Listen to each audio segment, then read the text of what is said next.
अयोध्या में राम मंदिर चंदा चोरी को लेकर यूपी के मुख्यमंत्री योगी आदित्यनाथ ने समाजवादी पार्टी और कांग्रेस को एक बार फिर से कटघरे में खड़ा किया है। सीएम योगी आदित्यनाथ ने आरोप लगाए हैं कि जिस जगह पर गुलामी का ढांचा बाबरी मस्जिद खड़ा था, आज वहां श्री राम का मंदिर बन गया है। तो ये बात कांग्रेस और समाजवादी पार्टी को रास नहीं आ रही है। साथ ही उन्होंने गंभीर आरोप लगाते हुए वक्फ की जमीनों का भी जिक्र किया। सीएम योगी आदित्यनाथ ने कहा कि वक्फ की जमीनों को लेकर बोलने में आखिर समाजवादी पार्टी और कांग्रेस के नेताओं के मुंह पर फेविकोल क्यों चिपक जाता है। सीएम योगी आदित्यनाथ ने कई गंभीर सवाल खड़े किए हैं। उन्होंने एक कार्यक्रम के दौरान मंच से जो आरोप लगाए हैं, आप भी सुनिए।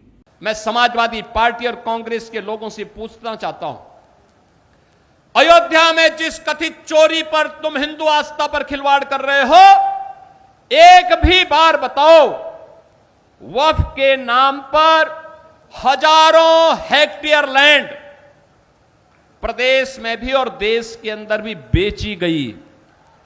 एक भी बार ये लैंड गरीब की थी, कमजोर तबके के लोगों की थी।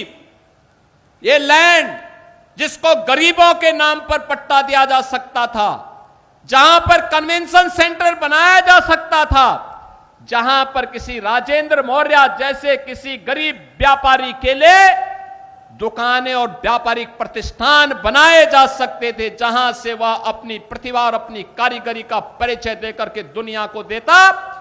इन्होंने वक्फ के नाम पर उस लैंड को कब्जा करवा करके बेच करके, और कुछ चुनिंदे लोगों ने वक्फ के नाम पर उस लैंड का वारा न्यारा किया है। एक भी बार कांग्रेस और समाजवादी पार्टी बोली नहीं, एक भी बार बोली नहीं।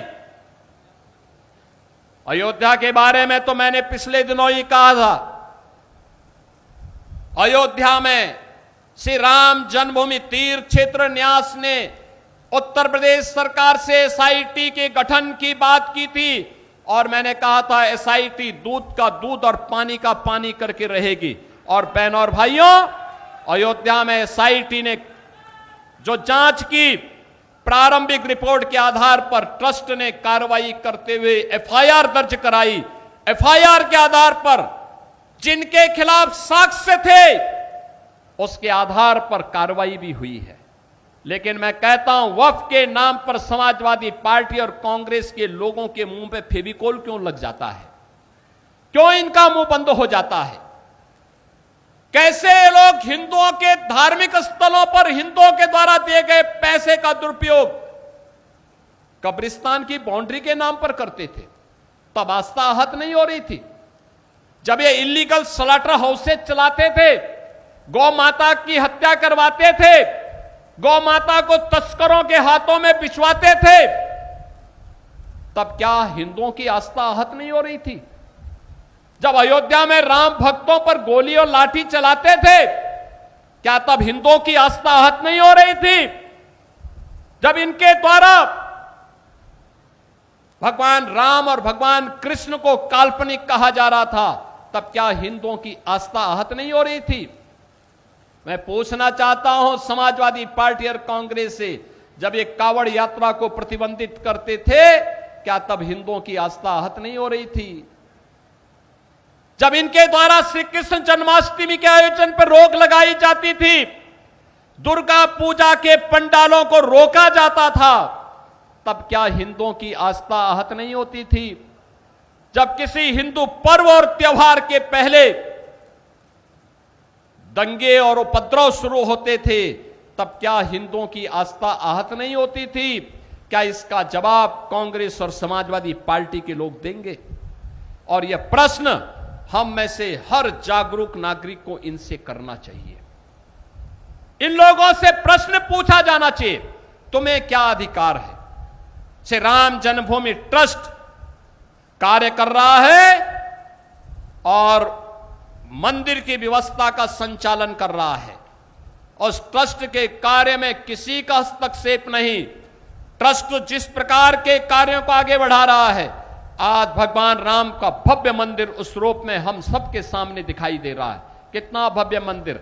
इनकी पीड़ा तो ये थी कि जहां पे ये बाबरी का गुलामी ढांचा देखना चाहते थे, आज आप सबके पुरुषार्थ से वहां भगवान राम का दुनिया का सबसे बड़ा मंदिर खड़ा है, और यही तो पीड़ा समाजवादी पार्टी की।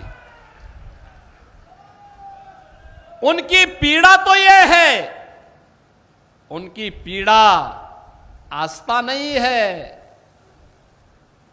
और इसीलिए मुझे देख के लगता है अब तो इन सपाइयों से, इन कांग्रेसियों से गिरगिट भी शर्मा रहा होगा कि भाई देखो, कम से कम एक नई प्रजाति आ गई है कि जो हमसे तेजी के साथ रंग बदलती है, और ये इन लोगों के दोहरे चरित्र से आप अनुमान लगा सकते हैं। बाकी देश और दुनिया की तमाम छोटी बड़ी खबरें आप पढ़ सकते हैं जर्नलिस्ट इंडिया की वेबसाइट पर। तो लॉग इन करिए www.journalistindia.com&.in।